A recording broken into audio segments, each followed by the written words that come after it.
اعوذ باللہ من الشیطان الرجیم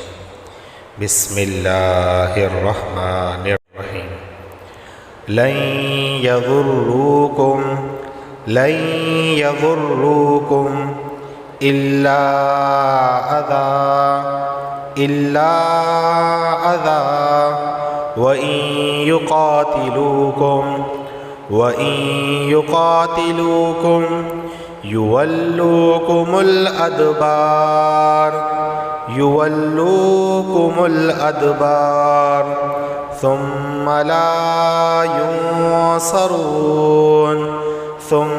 لا ينصرون لن يضروكم إلا أذى وإن يقاتلوكم يولوكم الأدبار ثم لا ينصرون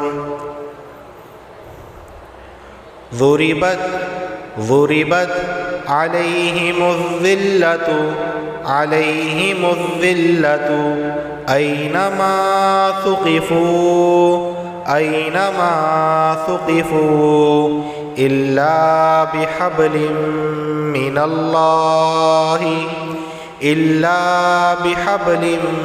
الله وحبل من الناس وباءوا بغضب من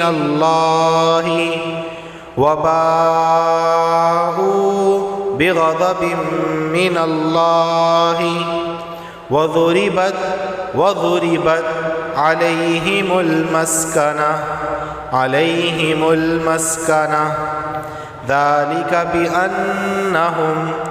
ذلك بأنهم كانوا يكفرون بآيات الله ويقتلون الأنبياء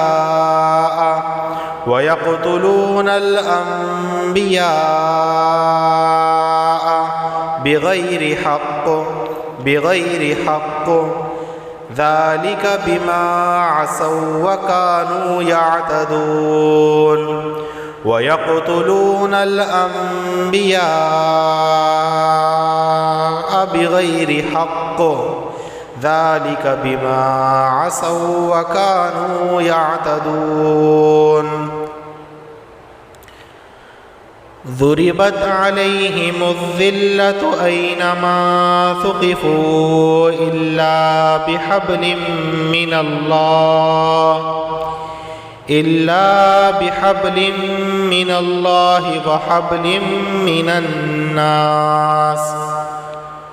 وحبل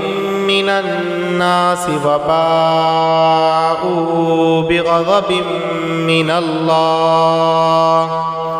وباءوا بغضب من الله وضربت عليهم المسكنة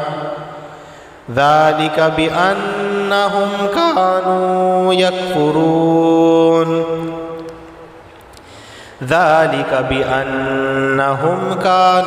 يكفرون بآيات الله ويقتلون الأنبياء بغير حق ذلك بما عصوا وكانوا يعتدون۔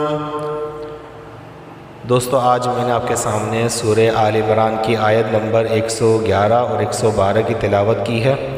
اب میں اس کا لفظی ترجمہ کرنے لگا ہوں۔ لن ہرگز یضروکم نہ بگاڑ سکیں گے تمہارا، الا سوائے، اذن مانے ستانا یعنی تنگ کرنا، چھیڑ چھاڑ کرنا، وَإِنْ اور اگر، یقاتلوکم وہ تم سے لڑیں گے، یولوکم وہ تمہیں پیٹھ دکھائیں گے، الادبارہ پیٹھ یعنی پیٹھ پھیر کر بھاگ جائیں گے جب تمہارا ان سے مقابلہ ہوگا تو، ثم پھر لا ینصرون ان کی مدد نہ ہوگی۔ ضربت چسپا کر دی گئی، علیہم ان پر، الذلۃ ذلت، اینما جہاں کہیں، ثقفوا وہ پائے جائیں گے، الا سوائے، بحبل اس عہد، من اللہ اللہ سے، یعنی سوائے اللہ کے عہد سے، وحبل اور اس عہد، من الناس لوگوں سے، وباؤ وہ لوٹے، بغضب غضب کے ساتھ، من اللہ اللہ سے، یعنی کہ وضربت اور چسپا کر دی گئی ہے، علیہم ان پر، المسکنہ محتاجی، ذالک یہ، بانہم اس لیے کہ وہ، کانو تھے، یکفرون انکار کرتے تھے، بآیاتی آیتیں اللہ کی آیتوں کا انکار کرتے تھے، ویقتلون اور قتل کرتے تھے، کس کو؟ الانبیاء نبیوں کو، پیغمبروں کو قتل کرتے تھے، بغیر حق ناحق قتل کرتے تھے، ذالک یہ، بما اس لیے، عصوا انہوں نے نافرمانی کی، وکانو اور وہ تھے، یعتدون حد سے بڑھنے والے۔ اس کا باب محاورہ ترجمہ کیا ہے؟ وہ تھوڑے بہت ستانے کے سوا تمہیں کوئی نقصان ہرگز نہیں پہنچا سکیں گے، یعنی اہل کتاب میں سے خصوصاً یہودی جو لوگ ہیں وہ آپ کو صرف تھوڑا بہت ستانے کے سوا اور کچھ بھی آپ کو زیادہ نقصان نہیں پہنچا سکیں گے، اور اگر وہ تم سے لڑیں گے بھی تو تمہیں پیٹھ دکھائے جائیں گے، یعنی پیٹھ پھیر کر وہ لوگ بھاگ جائیں گے۔ اگر تم سے مقابلے کے لیے وہ آئیں گے تو وہ تم سے ڈر کر بھاگ جائیں گے پیٹھ دکھا کر، پھر انہیں کوئی مدد بھی نہیں پہنچے گی۔ وہ جہاں کہیں پائے جائیں ان پر ذلت کا ٹھپا لگا دیا گیا ہے، الا یہ کہ اللہ کی طرف سے کوئی سبب پیدا ہو جائے یا انسانوں کی طرف سے کوئی ذریعہ نکل آئے جو ان کو سہارا دے دے۔ انجام کار وہ اللہ کا غضب لے کر لوٹے ہیں اور ان پر محتاجی مسلط کر دی گئی ہے۔ اس کی وجہ یہ ہے کہ وہ اللہ کی آیتوں کا انکار کرتے تھے اور پیغمبروں کو ناحق قتل کرتے تھے، نیز اس کی وجہ یہ ہے کہ وہ نافرمانی کرتے تھے اور ساری حدیں پھلانگ جایا کرتے تھے۔ دوستو اس آیت کریمہ کا مختصر تفسیر یہ بنتی ہے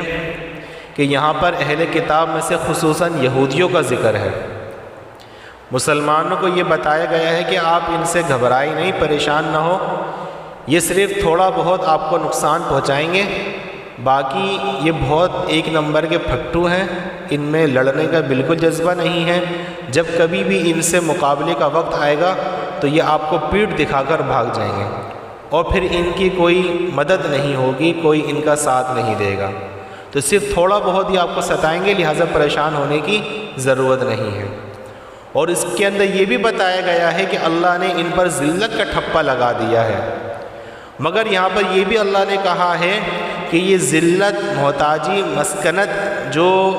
ان پر اللہ نے کہا ہے اس آیت کریمہ کے اندر، یہ دوام کے ساتھ نہیں ہے، یعنی کہ بعض لوگ کہہ سکتے ہیں کہ بھائی آج کے دور میں موجودہ اسرائیل کی جو حکومت ہے وہاں پر تو یہ لوگ بہت آزاد ہیں، ان کی باقاعدہ حکومت قائم ہے، تو وہ اشکال کر سکتے ہیں۔ تو اس کا جواب یہ ہے کہ قرآن کریم میں یہ کہیں یا حدیث میں یہ کہیں نہیں لکھا ہوا کہ تا قیامت دوام تک ان کو ذلت اور مسکنت اور رسوائی کا سامنا کرتے رہنا پڑے گا، یہ کہیں نہیں لکھا ہوا۔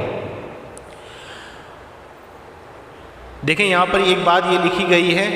کہ الا بحبل من اللہ، کہ ذلت تو ان پر اللہ نے ٹھپا لگا دیا ہے، مگر یہ کہ الا بحبل من اللہ، کہ اگر انہوں نے اللہ سے کوئی عہد کر لیا ہو۔ اب اللہ سے عہد کا مطلب یہ ہے کہ انہوں نے مسلمانوں سے کوئی معاہدہ کر لیا ہو، کوئی ڈیل کر لی ہو، تو پھر یہ ذمیوں کے حکم میں رہیں گے اور جزیہ ادا کریں گے۔ وحبل من الناس، اب یہاں پر بھی دیکھیں وحبل من الناس، اب آج کے دور میں جو موجودہ اسرائیل کی جو حکومت ہے اس پر سپورٹ کس کی ہے؟ نصرانیوں کی، عیسائیوں کی۔ اگر عیسائی لوگ اسرائیل پر سے اپنا ہاتھ ہٹا لیں اور ان کو سہارا نہ دیں تو یہ کہیں کے بھی نہیں رہیں گے۔ تو ان کو جو دوسری حکومتوں نے ان کو سہارا دیا ہوا ہے جس کی وجہ سے ان کی حکومت قائم ہے. تو یہ دو باتیں ایسی جس کی وجہ سے وہ اشکال ختم ہو جاتا ہے. باقی ان پر جو ہے وہ ذلت اور ان پر اللہ کا غضب مسلط ہی رہے گا، اور یہ ایک نمبر کے پھٹو ہیں. اور ان کے بارے میں اللہ نے یہ کہا ہے کہ ان کے اوپر ہمیشہ اللہ کا غصہ رہے گا.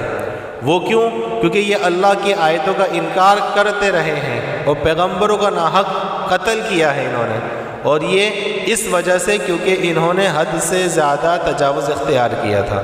جس کی وجہ سے اللہ کو ان سے نفرت ہو گئی ہے اور اللہ ان پر غصہ ہے. السلام علیکم ورحمۃ اللہ وبرکاتہ.